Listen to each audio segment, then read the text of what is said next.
Did you watch this last Royal Rumble? Hey,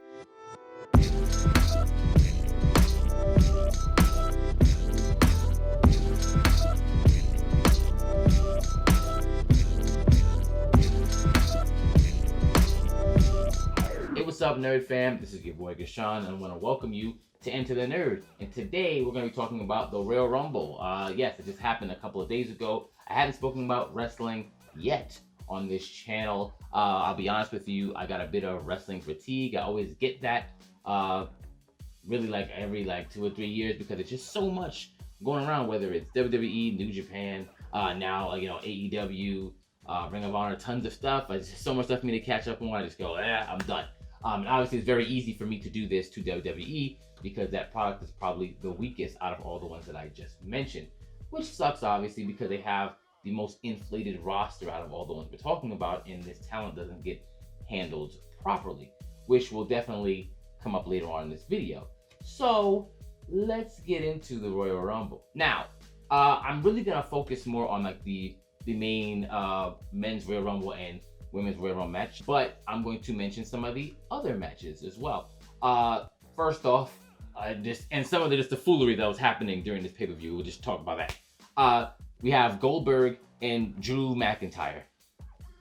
So obviously I was completely thrown off because I hadn't been watching Raw and SmackDown leading up to this. So I was like, why is this even happening? I saw the little the build-up promo they showed about this, and I'm just like, hold on.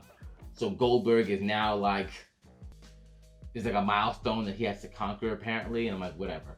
I saw him come out. He's looking older, and he is. It's not his fault. He's old. He looks good for his age, right?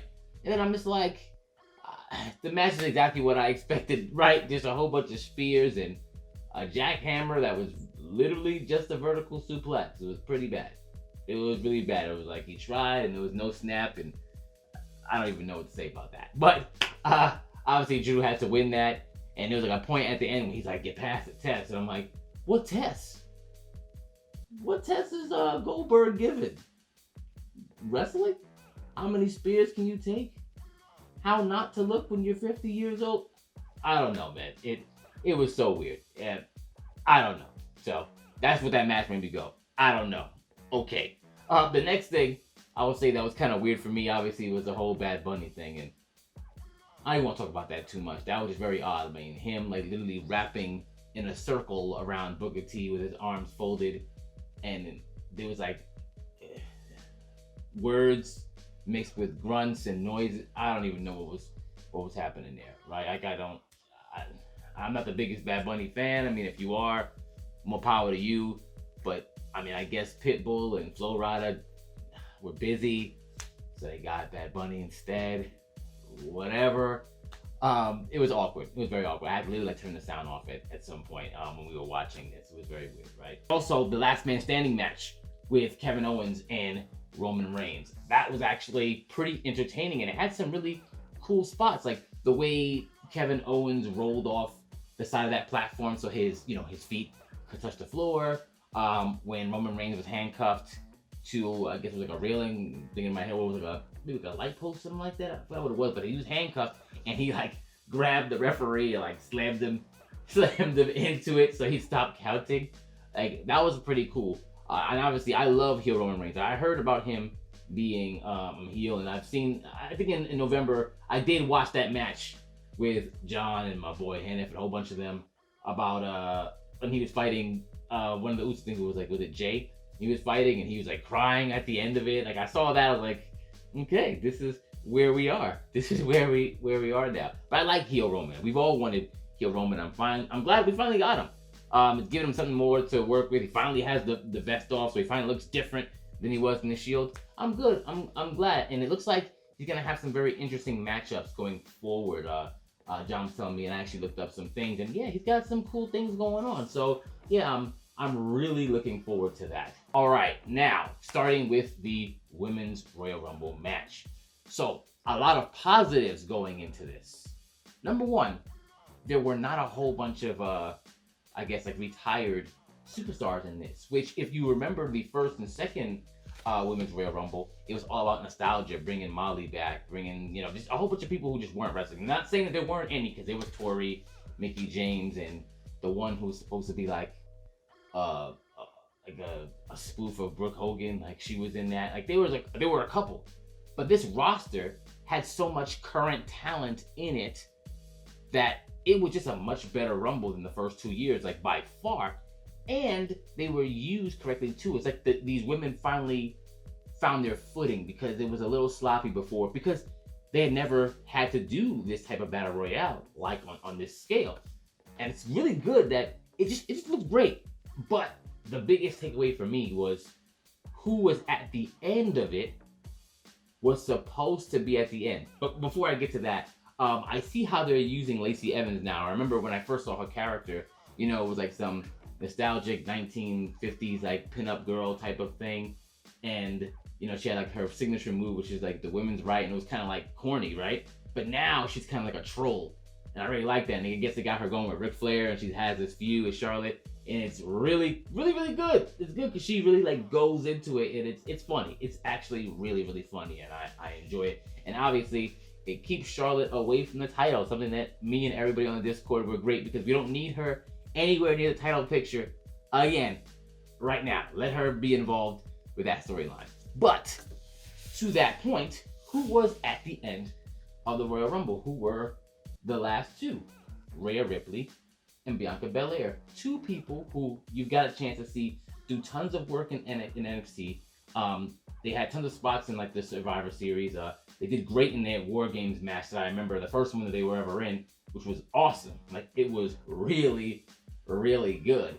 So they put in all that investment and then put them on a big stage in the Royal Rumble and made them seem like they were worth something. Like, you should keep an eye on this. And I feel like the Royal Rumble, obviously, the person who usually wins that, they obviously challenge for the championship and they usually win.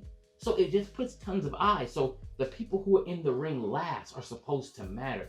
And I think the Women's Royal Rumble really hammered that home, that these superstars are important and we need you to pay attention to these superstars. And even though I thought Rhea was going to win because they kept announcing that they were bringing her up to the main roster, Bianca was definitely the right choice. Like, I'm not mad at either of those choices, obviously. She's a great athlete. Like, I think she's what they wish Charlotte was, because she's like an actual athlete. She's strong as hell. I saw her like her combine thing. It was awesome. She was like deadlifting like 400 pounds. It was crazy. Her husband is also in WWE, Montez Ford, and I think both of them they can have some really good storylines together or against each other, whatever you want to do. So I want to see where they take it. I'm just worried that they will pull a Naomi and have her win the championship and then take it away very quickly. Like, how long will her reign be? And I'm scared of that. I'm honestly scared of that, because let's face it, in WWE does have a weird thing about their black superstars are treated a little weird. Let's just put it how it is. Like, they just don't. It's very odd. And a lot of people are like, what about The Rock and blah? We can have a whole other video about that, but we've seen what's happened, like in recent history. We can go talk about that later. But I'm just worried about what's gonna happen with that. I'm glad she won, but I am worried. So the Women's Royal Rumble was definitely excellent. I don't have any complaints there. So when it comes to the Men's Royal Rumble, I think it did the exact opposite of what I just talked about in the Women's Royal Rumble. Because even though they didn't have a whole bunch of like past superstars coming in, it was almost like the ending. Like the final people who were in the ring, I believe it was like Daniel Bryan, Seth Rollins, Randy Orton, Edge, and I'm forgetting the last person. I'm sure Sway will put it up. He'll put it up on the screen or whatever. And I remember thinking, I don't care if anyone here wins. Like, I mean, with Daniel Bryan, when he got thrown out, I was like, okay, so we really want Seth Rollins to win again. We really want Randy to win again. Edge right now, it's like, oh yeah, we need a feel-good moment. Like, do we really right now? Do we? I mean, so, and he wound up winning from number one, because he came in first, number one. And now what does that mean? So he's going to fight either Roman or Drew and get the belt, instead of bringing up, someone else that actually has a bit more longevity and could have a very different match. It just didn't seem right. I just don't care. I don't care about the result. That's the problem. Like I didn't care about what happened there, but I cared a lot more about what happened in the women's one, right? I really did. Also, something I forgot to say in the women's Royal Rumble, Nia Jax, I like that they are consistently booking her as like a destroyer. And Shayna Baszler as well. Like it looks great. Like they come out there and they just like if they're both in the ring together, you know. And also the Alexa Bliss thing they did when she was like transforming into like her fiend mode or whatever like that, and then Rhea Ripley just threw her out in the middle of it. I like the logic. It's like why would you sit there and watch it? But see, look at that. Even within the men's Royal Rumble, I had to like juxtapose back because it just was. It's just I guess not a lot of stuff to really talk about with the men's Royal Rumble, and it's just yeah, like Edge won. So, right? But yeah, honestly, that's really all I have to say about the Royal Rumble. Like I watched it, we all watched it. The women did great. The men's Royal Rumble was what it was. There was some cool things about it. Bad Bunny came out during the damn men's Royal Rumble. I forgot that it wasn't the last time you guys didn't see him. He jumped off the top rope. Whatever. If you like that, it is what it is. But I do want to see what's going to lead up to WrestleMania. I'm still interested in that. I want to see who Roman goes after. Then I want to see who Bianca chooses. Is she going to choose Sasha or Asuka? I think she needs Asuka as more of a guiding hand, because if she goes with Sasha's really fast and she's more experienced than Bianca, but I don't think she's ready to be like a guiding hand yet. That's just kind of my opinion on that. And honestly, I really don't care who Edge chooses. I really don't care. I don't. But yeah, let me know what you think down there. If you're like, I love Royal Rumble, like this was great. Or if you're like, yeah, I didn't really watch it, or whatever. Just let me know what you think about it, all right? Until then, keep watching wrestling, bro, and to the nerd.